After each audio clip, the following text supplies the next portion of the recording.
میں تو یہی کہوں گا کہ دیکھیں جس طرح کی سچویشن افغانستان کے پوری دنیا کے سامنے ہے کہ امریکہ مطلب بیٹھنے کا تو اس کے پاس اخلاقی جواز تھا ہی نہیں، لیکن اس کی کوشش کسی حد تک ابھی یہ کہ انخلا وہ کرتا ہے بھی، یہ فوجی کو اپنی فوج کو نکالتا ہے تو بھی وہ سیاسی اثر رسوخ اپنے رکھے گا، ڈیلیگیشنز وہاں رکھے گا، کیونکہ خطے میں جس طرح کا سی پیک بن رہا ہے، جس طرح کی تبدیلیاں آ رہی ہے، روس کی جس طرح کی انوالومنٹ ہو رہی ہے، امریکہ اس خطے سے اپنے آپ کو بالکل دخل نہیں کر سکتا ہے۔ سی پیک کے حوالے سے بات کی، پچھلے دنوں بہت بڑی ایک پیش رفت ہوئی، پاکستان کراچی قونصلیٹ پہ اٹیک ہو گیا، دہشت گرد 3 مارے گئے، اور وہاں پہ الحمدللہ کوئی جانی نقصان چائنیز قونصلیٹ میں نہیں ہوا۔ ایک بروقت ایکشن نے کافی جانیں بچا لی اور پاکستان کو سبکی سے بچا لیا، لیکن جو مارے گئے انہوں نے اپنی ایفیلیشن BLA سے ظاہر کر دی۔ ان کے کمانڈر نے نیو دلی سے رابطے میں تھا، وہ بات چیت سامنے آ گئی۔ وہ جو مارے گئے ان کے پاس ان کے پاس ایران کا پاسپورٹ تھا۔ اس کو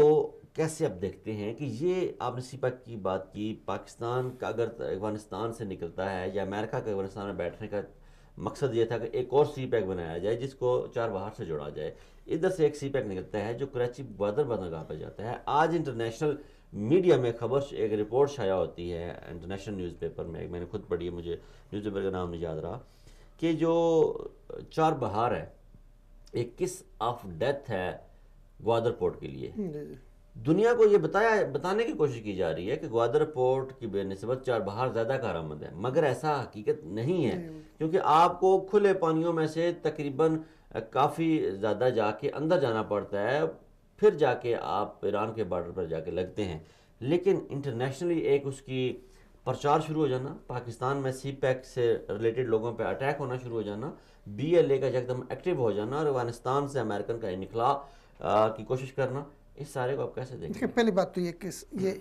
جو کراچی چائنیز قونصلیٹ پہ ہوا حملہ یہ غیر متوقع نہیں تھا، حکومت کے پاس بھی، ایجنسیز کے پاس بھی اس طرح کی اطلاعات تھی، اور آئندہ کے لیے بھی اس طرح کے حملے ہو سکتے۔ کلبھوشن نیٹ ورک ہمارے سامنے بہت سارا وہاں پہ انویسٹ میں اربوں روپے انہوں نے وہاں خرچائے ہیں پاکستان کے سی پیک کو ناکام بنانے کے لیے، یہ غیر متوقع نہیں، اور آئندہ بھی اس کے لیے پاکستان کو ذہنی طور پہ تیار رہنا پڑے گا۔ دیکھیں آپ کی سیکورٹی ایجنسیاں خبریں دے دیں گے یہ ہو رہا ہے، لیکن بہت مشکل ہوتا ہے جب آپ کے پاس مطلب اتنی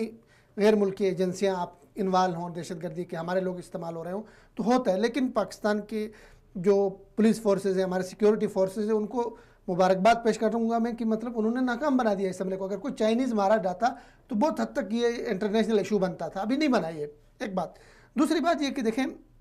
BLA جو ہے ان کا پورا نیٹ ورک کہاں سے چل رہا ہے کوئی شک اس میں نہیں ہے، کہیں وہ ایران چابہار میں بیٹھے ہوئے ہیں، کہیں وہ انڈیا میں اسلم اچھو جو جس کا نام ہے اس کا انڈین پاسپورٹ ہے، انڈین اسپتال میں وہ زیر علاج ہے۔ 2016 میں یہ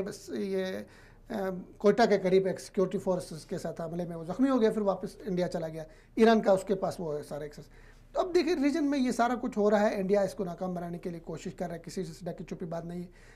ایران اس میں انوالو ہے، اور چابہار کی جہاں تک بات ہے، چابہار اس کے مقابلے میں وہ لانچ نہیں کر سکتے۔ پہلی بات تو یہ کہ ایران کے اوپر جس طرح کے عالمی پابندیاں ہیں اس میں تو ایران کے پاس وہاں ٹریڈ کرنے کے لیے ہندوستان کے علاوہ کوئی نہیں آئے گا، پہلی بات۔ دوسری بات، آپ جب ماہرین سے اس حوالے سے پوچھے کہ چابہار اور اس کا جو تقابل کرتے ہیں گوادر کا، تو چابہار کے پانیوں کی جو گہرائی ہے اس میں تو بڑے جہاز آ ہی نہیں سکتے، اس کی گہرائی بہت کم ہے، اس کے لیے بڑے جہازوں کے لیے وہ چاہیے ہوتی ہے، تو وہ چابہار بالکل اس کے مقابلے میں انڈیا نے جتنی بھی انویسٹ کی اس کے باوجود چابہار فیل ہے۔ ٹھیک ہے، اچھا